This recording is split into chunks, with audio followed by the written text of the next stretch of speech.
Hey, good morning, guys. Welcome to week 4, workout 3 of Canis Athletics Quarantine Fit.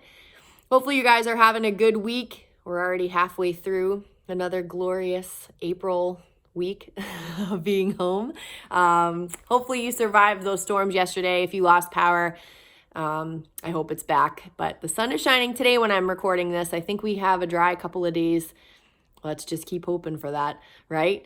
So today we have a lot of leg and cardio work.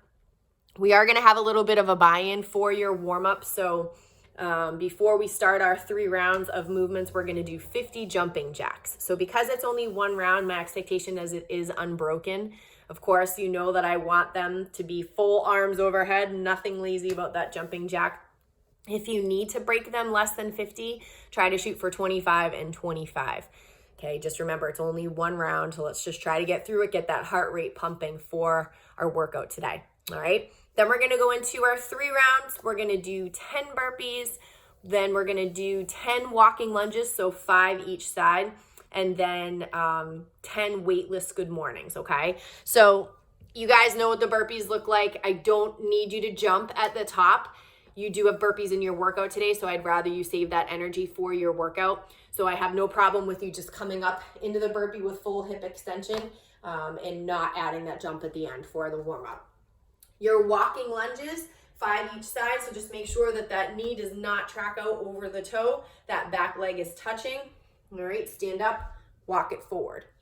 A little tip with walking lunges, whether it's weighted, not weighted, or in a workout or just a warm-up, you really want to try to build that leg strength and that quad strength to be able to just step right into that next lunge. A lot of the time, especially if it's an overhead walking lunge, those can be really challenging. We tend to, step into the lunge and step in the middle and then go down again. Really try to focus today. It's just a warm-up, so really try to focus on not stepping that foot in, maybe get that muscle memory in there so that if a workout comes along, that you're able to, get a little bit of a better time because you're not taking that extra step. Go for it, even if you only do half the workout that way and then the other half of the workout you start stepping it in. But really try to focus on that today without having to make that extra step in the middle. Just a little tip for you. And then those 10 weightless good mornings. So making sure we start nice and tall, chest is proud. We're hinging at the hips with a nice flat back. Little bit of a soft knee, but you want to get that stretch right in here through the legs because we do have some deadlifts today with our dumbbell. So we want to make sure we're nice and stretched out. Okay, so buy-in, 50 jumping jacks, try to keep them unbroken, 10 burpees, 10 walking lunges, 5 each side, and 10 weightless good mornings, all right? So then for our mobility, we're gonna stay focused on the lower half today because it's essentially really what we are working. So we're gonna do 1 minute of each, starting with a Kang squat. You can choose if you wanna do these with your dumbbell. Since we did the good mornings and the warm-up without weight, you can add weight to the Kang squat now if you'd like. Totally up to you, okay? But just remember that Kang squat is starting in our good morning position, hinging at the hips where we just ended in the warm-up, but now we're gonna add that squat. So coming down into our squat, hang out there, back to our good morning, and stand tall. So 1 minute of those. Then we're gonna move into our Samson lunge. It's a little bit longer of a lunge stretch, okay? We had those walking lunges, now we're gonna kind of hang out here. All right, so knee out in front, arms overhead, stretch, stretch, turn if you need to. Stand, switch sides, all right, for 1 minute of those Samson lunges. Then we're gonna go into a straddle stretch. So onto the floor, legs in a V, as far out as you can, and then walking your hands forward as far as you can. Once you're comfortable or comfortably uncomfortable, you're gonna just hang out there for the minute. If there is somebody home that can maybe tug you gently forward by your hands to get you a little further, that's fine. Just be careful. If this is a stretch that you don't ordinarily do or do on a regular basis, like someone else I know, as in me, it might be really, really tight. I have really tight hamstrings all the time anyway. So just make sure you're careful. That's not a stretch that you want to just fling yourself into. Just let your body melt to where it's comfortable. And then every time you do it, hopefully it gets easier. Okay.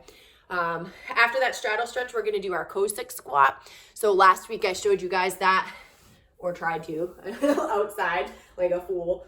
So remember, it's very similar to a side lunge, but it is not a lunge, all right? It's a side squat. So when we're lunging, we're going to the side. When we do this, we are squatting, okay? So squat into it. Just like that, all right? So our knees are still going the same direction as the lunge, but rather than moving with the lunge, I'm just going down into a squat, all right? Trying to get that butt down instead, okay? So 1 minute of those Kang squats, weighted or not, totally up to you. 1 minute of Samson lunge, 1 minute of straddle stretch, and 1 minute of your Cossack squat, okay? So for your workout today, this is a Metcon. We are going to be doing 5 rounds. This is going to sneak up on you very, very quickly. So RX Plus would be wearing a weight vest throughout the entire workout, using the dumbbell for the deadlifts we're going to do and keeping the weight vest on for the burpees. RX, the weight on the dumbbell is going to be the same for the split squat complex that we're going to do and for the dumbbell deadlift. So 50 pounds for the guys, 35 for the girls, okay? So scale accordingly. But that's what it would look like if we were to put RX Plus standards and RX standards onto this workout. So the first movement, you're gonna look at it quickly and say, oh, there's only 7, but really it's 21 because it is a complex. So you have a split, a very high split, okay? So it's hardly anything at all, a half split, and a full split. The idea is not to have to step in for each one, and I'm gonna show you, so don't panic if you're like, what? Okay, but just like when we do any kind of a lift that we practice the 3 positions, so from the floor, from the hang, from the high, or in reverse, it's basically the same concept, it's just for a split, okay? So your high split is very minimal movement, all right? But we're staying on the same side for each complex, all right? So there's 7. You're gonna do 3 reps on one side, switch, do 3 reps on the other side, okay? So your high split, just like this, here I am, very minimal movement. I'm gonna try not to step my foot in. I'm gonna go right into a half split. So half split, try not to step my foot in, full split, okay? If we need to step the foot in, here's my high split, step, half, step, full. It really should be that quick. It should not be, okay, here's my high, all right, I gotta stand here. Here's my half. You got to keep moving. That's the point of a Metcon, metabolic conditioning, okay? So I do my 3 on that side. So my high, my half, my full. Step in, now I'm gonna do the other side. High, half, full, okay? So 3 of those is 1 rep. So you're doing that 7 times. With the weight, we're holding it here, okay? So again, high, half, full. All right, switch sides. Then we're gonna go on to 14 single arm dumbbell deadlifts. You wanna try to stay on the same side because it's a small amount of reps, so 7 each side. It's silly to alternate. You can choose, when I do single arm deadlifts with a dumbbell, I've never seen it become a standard that you're not allowed to do this, but I like to do it in the middle. So here, okay? But if you're more comfortable on the outside, that's fine too, all right? But I find it's much easier in the middle because I'm still performing the same movement, still only a single arm. And as I said, I've never seen anything out there that says you can't. So anybody that's familiar with functional fitness standards, any of my coaches that are out there watching this, if you've seen anything, correct me, but I've never seen anything that says you can't. All right, so I've just finished my split squat complexes. I'm gonna take my dumbbell now, 1 head's touching, deadlift. All right, 7 on one side, switch hands, 7 on the other, okay? I find doing it in the middle too, you have a lot more control. If I do it to the side, I feel like I'm like over here, you know, but it's your choice how you wanna do that, okay? After those 14 single arm dumbbell deadlifts, you're gonna go into 21 burpees. This is where it gets hairy. So 21 times 5, that's a lot of burpees, okay? I am expecting the jump at the top, all right? So full true burpee, all the way down, jump it up, jump with full hip extension. If we need to scale it back and only stand, that's fine. Again, other scaling options are stepping the burpee back, stepping it in, and standing, no problem. Okay, so 5 rounds of that. 7 of your split squat complex. Remember, it's a high, a half, and a full for 1 rep. Then 14 dumbbell deadlifts, 7 on each side, and 21 burpees, okay? Once you're done with that, you're probably going to hate me for this, but you do have a cash out. There is a method to my madness, I promise. This cash out is an 800-meter run.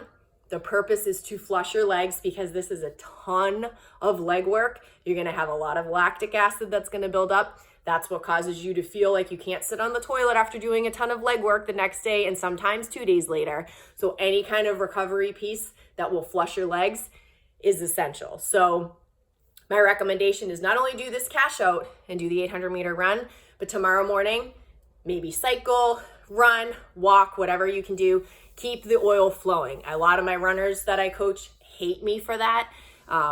First time people that come to me that are endurance athletes that, you know, they'll do their long run on a Sunday and then I program them like a 4 to 5 mile run on Monday, look at me like I'm out of my mind.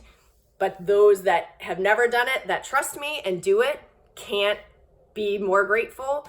And obviously those that have trained with me, you know, throughout the years realize the benefit of it and they wouldn't do it any other way. So please trust the fact that even though you want to kill me at the end of this workout and you probably feel like you're going to vomit, go for the run, okay? Recover those legs, flush them out.